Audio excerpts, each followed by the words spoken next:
ìbàfólú èjì rẹ̀ mo tún dé. Kúdì kan ni mí ọkùnrin ogun, mo lókunnú bí ológun. Mo dé, mo fẹ́ bá ọmọ ajílóore yọ̀. 70 ọdún láyé wàsákò. 70 ọdún lókè èèpẹ̀. Oore ọ̀fẹ́ ni ọmọ ọba Babátúndé Ajílóore ń sa orí kádùn ó tọ́. Ó yẹ ká bá wọn yọ̀, ká bá wọn gbégbá ọpẹ́, torọ́ ọmọ ọlọ́pẹ́ ni wọ́n ṣe ń sọpẹ́ nígbà gbogbo, ni wọ́n ṣe ń dúpẹ́ nígbàkúùgbà. Prince Babátúndé Ajílóore, happy birthday to you o. Igba ọdún ìṣẹ́jú bíntì kan ni ẹ ṣe ọdún yìí. Ẹ tún ṣe mí láyé, ẹ ṣe láàyè, ẹ ṣe pẹ̀lú ẹ̀mí gígùn ó jàre. Bàbá ẹ nífẹ̀ẹ́ yìí ṣàṣe mọ́ láṣẹ Èdùmàrè. Àṣeṣe tún ṣe lọ́dún ọmọ jẹ́ o. Torí ọdọọdún là ń rórógbó. Ọmọ ọba Babátúndé Ajílóore kẹ́ẹ̀gbọ́ kẹ́ẹ̀tọ́. Ọdọọdún ìlà ráwùsà ìkúri yín ó sá. Ṣèbọ́dọọdún ìlà rọ́mọbì lórí àtẹ. Àmọ́ rí yín bá ní ẹni bá ní nísọdún míì ni òní kádùn kì í ṣèpè. Prince Babátúndé Ajílóore, mo fẹ́ kì í bí ológun ẹrú o. Anire olójú àánú, ẹlẹ́yinjú àánú, afúnilóúnjẹ má wo bẹ̀. Ẹni tí gbogbo ayé tí wọ́n ń gbàdúrà fún nítorí pé òun náà ń ṣiṣẹ́ àdúrà. Bàbá mo fẹ́ kì í bí olúwọ̀fà ọgbọ̀n lágbára Elédùmarè ọba.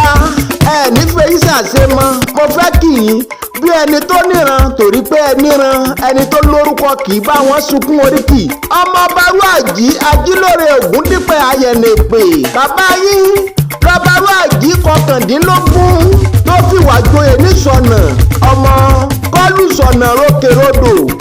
Ọmọ olóòrà abẹjá gbọ́rọ̀ lùsọ̀nà. Ọmọ Ògúnlé ọmọ Ògúnòde. Ọmọ alátabàtúbú aṣọ lókèròdò lọ́nà ìsọ̀nà. Ọmọ Ògúnlé Ògúnòde. Ọmọ Ògún tó sàn jánà gbòdìdì ewúrẹ́. Ọmọ wọn ládó èwí. Ọmọ èwí adó. Ọmọ amúkàrà sábẹ́ èwú jẹ. Ọmọ arọ́bẹ núkà lọ́rùn. Àkàrà ń ṣe míyànmíyàn o. Ọmọ oníjàbẹ́ òkóyè. N kò ríbi kóyè sí o. Mo ríbi kọ́lá sí. Ọmọ akógun sínú akoto. Ọmọ ògùdùgúdú arọ̀bílù Ìjẹ̀ṣà. Ọmọ àbáṣekọ̀dù wọn. Ọmọ akógun sínú akoto. Ọmọ òwúyẹ́ ajíbọ̀gùn sọ̀rọ̀. Bàbá ìyá rẹ̀ rárá. Ó ra lápàtà ẹran oró máa jẹ. Ọmọ yàkó oyó ó torí ọ̀mùrà ẹ̀rà mọ́sẹ̀ gíga igbó.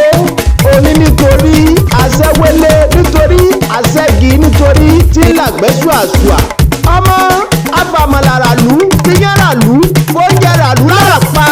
Agbodó èlùbọ́rò tìdìtìdì oko ará Ìjẹ̀ṣà. Ọmọ èpè kì í jà níjàbẹ́, kàkà kéèkó jà níjàbẹ́ níṣẹ́ laṣọ wọn dúró kóró ìsìn. Ọ̀rẹ́ olókùnkùn àwọ àtà ọjà lóṣogbo.